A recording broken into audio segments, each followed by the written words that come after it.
Have you ever been in that situation where a toy franchise that you thought was dead and gone suddenly springs out of its grave to get you one last time?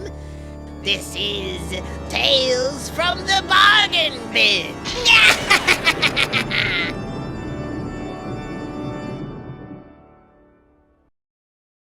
Hello there, boils and ghouls. It is I, your favorite skeleton announcer, Mr. Scalzi. I recently heard about something called a dead cat bounce. I tried it once. The dang cat didn't bounce at all.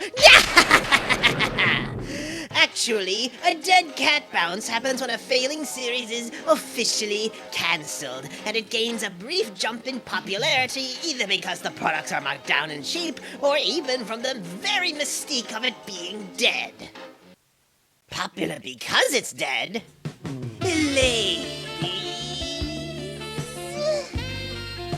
Anyway, tonight we're talking about Lightseekers. They sought out the light, but all they found was the dark depths at the bottom of the bargain bin! And why did these toys fall away the way they did?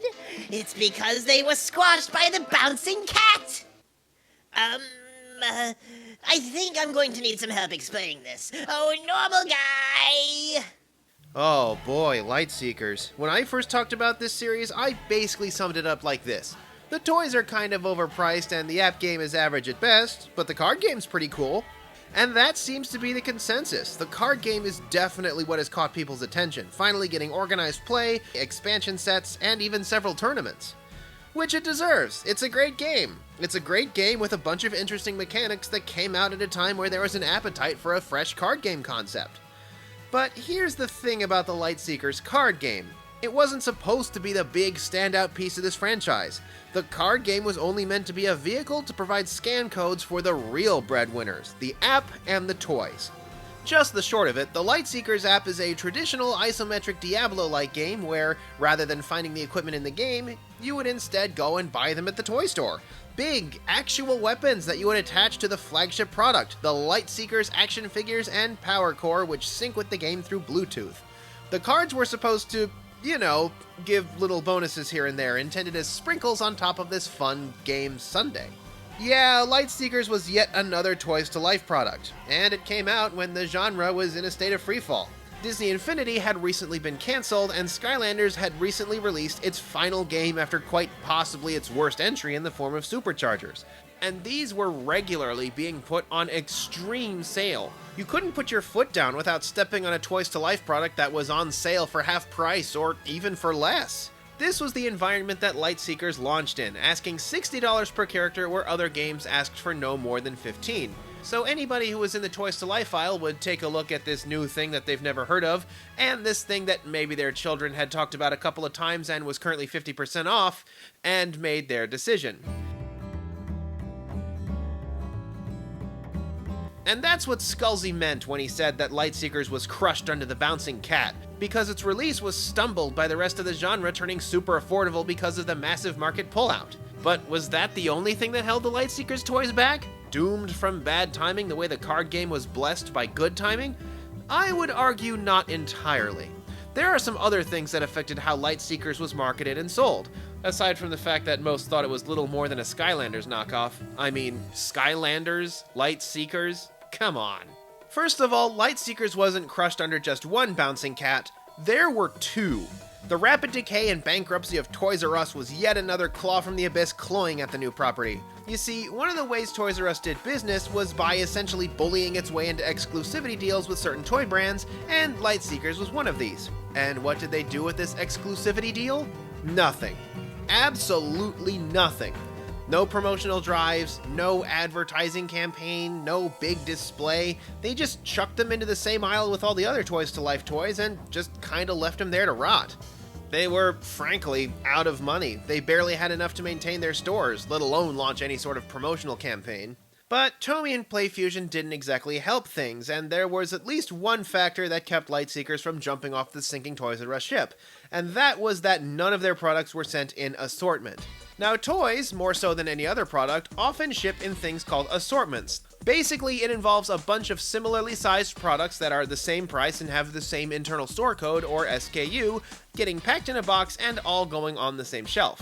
For example, the show Paw Patrol has 6 main characters, thus if somebody working in a store were to open a 6-pack of Paw Patrol toys, they would probably expect to find one toy for each main character inside, which all go on the same shelf. This is an assortment. It's simple, efficient, lets them put a bunch of different things on the same shelf. It's great. Lightseekers, on the other hand, ship their products straight run, meaning that if you opened a case, you'd only find one kind of weapon, shield, jetpack, or character inside. This was actually probably a relic of their Kickstarter reward campaign that was never corrected when it came time to move to retail. Unfortunately, this means that any store who wanted to carry every single item would be finding themselves with a lot of stock to deal with. This creates a problem, because it means that any store that wants to carry Lightseekers but can't dedicate a mausoleum to it is in a bit of a pickle. And I'm not just talking about little mom and pop stores that would want to supplement the card game with the physical items and the bonus cards included within. I'm talking about the big boys like GameStop, Best Buy, Walmart, stores that I'm sure would love to carry Lightseekers but would only want to dedicate maybe one slot for each price point, like a peg hook or two for weapons, jetpacks, and shields, and a little spot on the bottom to plunk the starters and characters on. The kind of setup that's meant for assortments. For example, these stores would love to buy single assorted packages that contain one of each kind of sword, rather than 6 boxes of one sword each. The starters too really hog up the real estate and would have been perfect in cases of 2 containing one of each, with stores probably ordering 2 at the start and then 1 additional case as they need them, but even these enormous things were shipped in hulking, straight-run cases of 6. And honestly, aside from the problematic logistics of shipping their toys straight run, the whole thing sorta sold Lightseekers short. As I alluded to in one of my earlier videos, what Lightseekers was probably aiming for was that the characters were like the Portal of Power that granted access to an arsenal of cool and varied weapons. Kind of like what Ubisoft is trying to do with Starlink. But that's not what really appeared on store shelves. Instead of getting that variety, all of the weapons and jetpacks were all the same elements as the characters in the starter packs. All 2 of them. Looking less like a varied and exciting game and more like some sort of cardboard shrine to the Miami Dolphins. And like I said, that sells the game short. When people see only blue and orange characters along with the blue and orange equipment, they would probably assume that there were only 2 colors, blue and orange. But what if on launch day people saw the blue and orange heroes, but they were shelved next to the yellow, purple, red, and green weapons? That, I think, would have given a better impression of variety to those who were looking at the game. They would have been more likely to check the back of the box to see what other variety would be available in the future, and would have been able to enjoy that variety right away in the game with the additional options. But instead, Tomy and PlayFusion went with just 2 of their 6 elements, packaged straight run and demanding a huge amount of space just to hold one of everything. It was this, combined with the collapse of Toys R Us and the Toys to Life genre itself, giving Lightseekers a very slippery footing. Although, I must confess, I did tell one little fib in this video. There was, in fact, one Lightseekers product that was shipped in assortment. You want to know what that was? It was the starter decks. You know, the one successful product in the line. These were perfect. They boasted colorful variety, and any store, from the big box to the mom and pop, could just plunk down their bright, colorful display on the counter and let people get curious about them. And as I illustrated before, that clearly worked. Fortunately for PlayFusion, they recognized how things were going pretty quickly. The app was shifted over to the back burner, and the toys were all but abandoned in order to shift their focus to the card game. Which it deserves. Like I said, it's great. Why haven't you played it yet? What you see here is every single toy that received a proper physical release. Only half of the products were ever made, and not even that much made it to store shelves in decent numbers. Along with all of the equipment for the Tech and Storm characters, they also put out the base figures, one weapon, and the jetpack for the Mountain and Dread characters, and absolutely nothing for the Astral and Nature characters. Many of these remained on Toys R Us shelves even on its last day open, and the rest have gone to bargain stores like Ollie's, where they can be found for as little as $2. Although that's actually kinda weird, as even Ollie's doesn't tend to discount things that heavily, and checking the tag further, we can see that the prices they used as a base are already way lower than their actual MSRP. Oof, Ollie got these on the cheap. People actually care so little about the toys that some of them are even bought by people who want the card inside, which are powerful enough in the card game that one of them has already hit the ban list. It's actually kinda weird seeing this situation where people buy a toy with a trading card inside and throw away the toy because the trading card is worth more. Although, now that I think about it, another thing that was going against the Lightseekers toys was that, well, Lightseekers was kind of competing against itself. You know how I said that the cards give these neat little bonuses, right? Yeah, they do. They're actually really awesome. They can give you items, or money, or partner characters, or super powerful combos, or even amazing little buffs. And just a pack for $4 gets you 9 amazing new toys to play with. Compared to the action figures, which for $60 just give you access to some additional skill trees and the ability to dual wield, and it honestly seems kinda lackluster. It doesn't take a lot of thought to realize that the cards are way more cost effective than the toys when it comes to the amount of power that you get out of it. So yeah, unfortunately the Lightseekers toys were kinda stiffed because, again, the Lightseekers cards were just so amazing.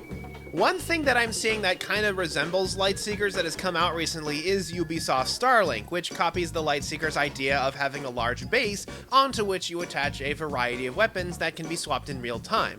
Although in the case of Starlink, not only is it aimed more at consoles, but Ubisoft made sure that people got a nice, good look at the kind of variety that the game offered right on day one. Although it'll be kind of interesting to see if this whole R-Wing thing backfires, because if people are buying the game for the R-Wing and the Star Fox content, why would they buy anything else? Oh well, more on Starlink later. And so that is the gruesome fate of Lightseekers. It's great when you're the right toy at the right time, but when you're the wrong toy at the wrong time, the only thing you can look forward to is an early grave buried underneath last year's Christmas puzzles at the bottom of the bargain bin! Until next time, boils and ghouls, this is your boy Scousy saying, Happy Hallow Scream!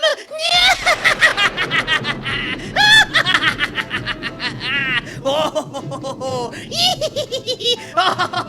like and subscribe on it!